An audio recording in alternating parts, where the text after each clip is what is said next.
Haven in New Haven I-5 was enjoying his new career on the Clinchfield Highland Valley Railroad, and ever since him and Clipper were bought, Haven and Clipper were enjoying their time, but Clipper's trial was still going on.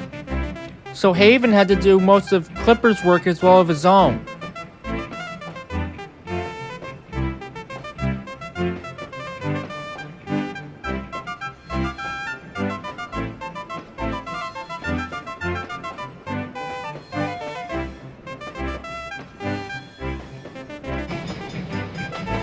Haven didn't mind the extra work.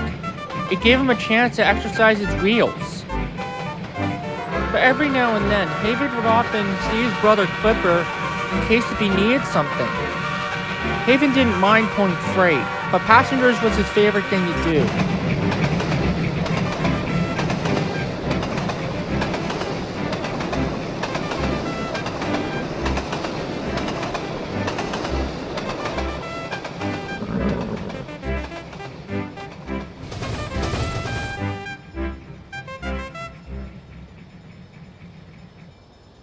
A little while later, Haven was talking to Glamrock Foxy Ware at the station. So far, from Haven heard, Clipper's trials was going well. I'm impressed of how well you're doing, Haven. Keep this up. Clipper will be a part of the railroad when he finishes his trial. I know. If I keep this up, my brother will be a part of the railroad. But then Haven soon found out that he had an unexpected visitor. The diesel locomotive was from CSX.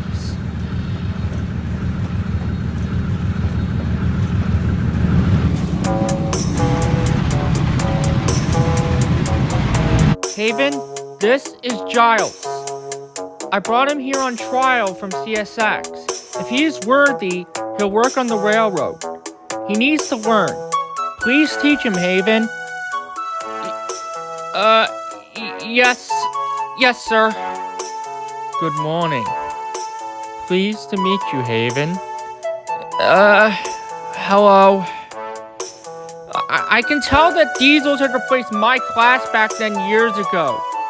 My class was due for replacing you, old engines, but I don't honestly blame you. Besides, you guys deserve a second chance. What's that even supposed to mean? Oh, nothing. Besides, I did know about those two stupid and idiotic diesels, Dave and Larry. Yeah? So what? They got what they deserved. Besides, they think that they're revolutionary? Well, they're wrong. I am more powerful than them ever be. Besides, rude diesels always get what they always come up with. I am revolutionary. And besides, I don't blame you steamers. But I will show you what a powerful diesel is. Besides, it's not my fault that they got in trouble. It's their own fault. Yeah, I know. Now come on. We have to go to Roseville Yards. We have a very important delivery. Very well. I hope my trial goes well, and I hope to stay. But if you misbehave, you're gonna be in big trouble, Giles. I know. It's not my fault. Yeah, whatever. With that being said, Haven and Giles headed off to Roseville Yards.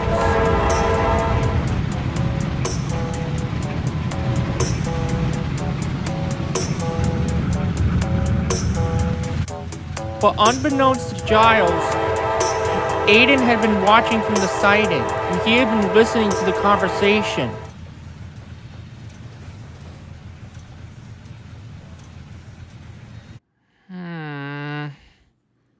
Something weird is going on. I don't trust Giles one bit. I can tell the tone in his voice that he is really devious like Diesel. I really think he might be up to something, and I don't like it. At Roseville Yards, Haven was having trouble trying to get through to Giles. Us Diesels are always superior in every way, and we don't need to be told what to do. I myself don't need to be around those two stupid diesels, Dave and Larry, because I do my work without being told. Every engine needs to be told what to do before we do our work. I don't even care what you say. I am revolutionary. If you're revolutionary, why don't you go get those coal hoppers that Rogue was supposed to get? He has been away for a while because he's been in for repairs. Very well, I'll do that, just to prove to you that us diesels are superior. Ugh! You're making me lose my patience!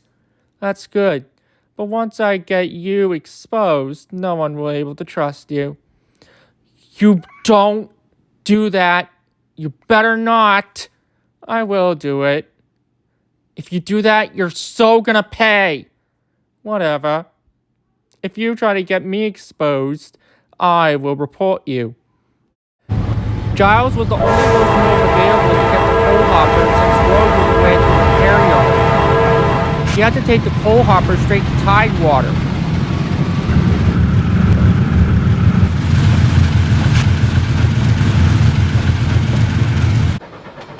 Meanwhile, Daylight was pulling the Coastal Daylight Express straight to the station near the yards. He had a very busy day, and he had a lot of passengers to collect.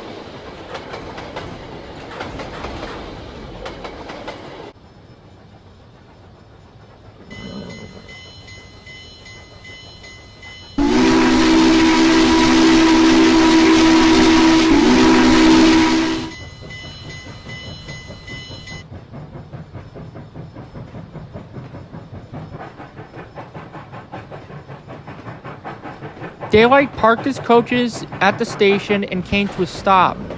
He looked over and saw Haven's upset face, and Daylight could tell that Haven was stressed.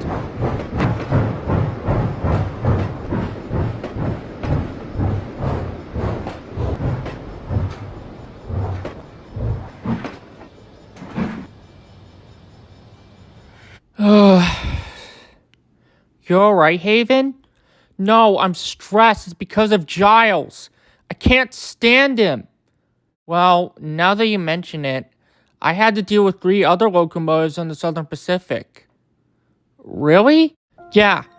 2 of them were twins, Cabin and Cabot. They are Southern Pacific U-50s and were very snobby. But after I saved them from a nasty storm at Donner Pass, they changed their attitude towards me. What happens to the other one? The other locomotive was a Union Pacific SD-40 tunnel motor named Gareth. He was one of the meanest and horrid engines I had to work with. And because that he was sent to work for the Union Pacific, he was furious that the Union Pacific had taken his Southern Pacific pain away. Whoa, he is mean. Yeah. What happened to him? On January 17th of 1982, he was taking a very heavy freight train all the way to Nevada.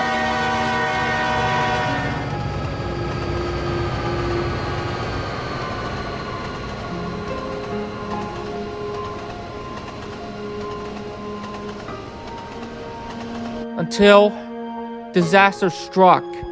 He crashed into a GP60.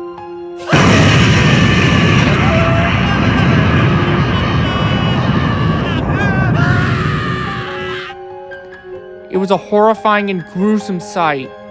When I arrived at Cranes to re-rail him, his body was unrecognizable. His cab and his entire nose was crushed.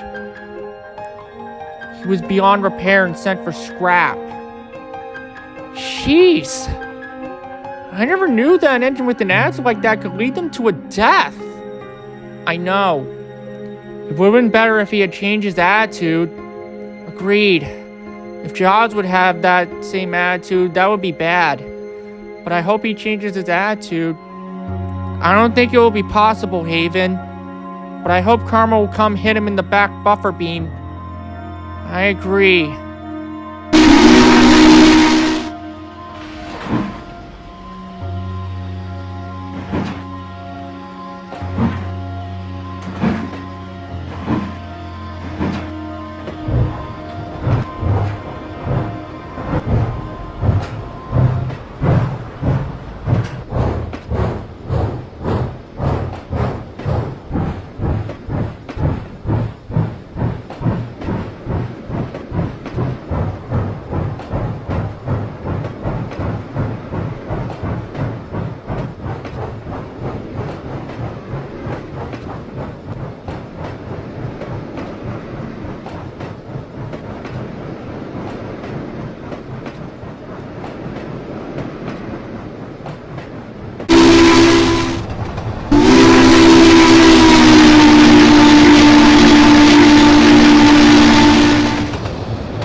that Haven think he can make a fool out of me with some of those other old kettles?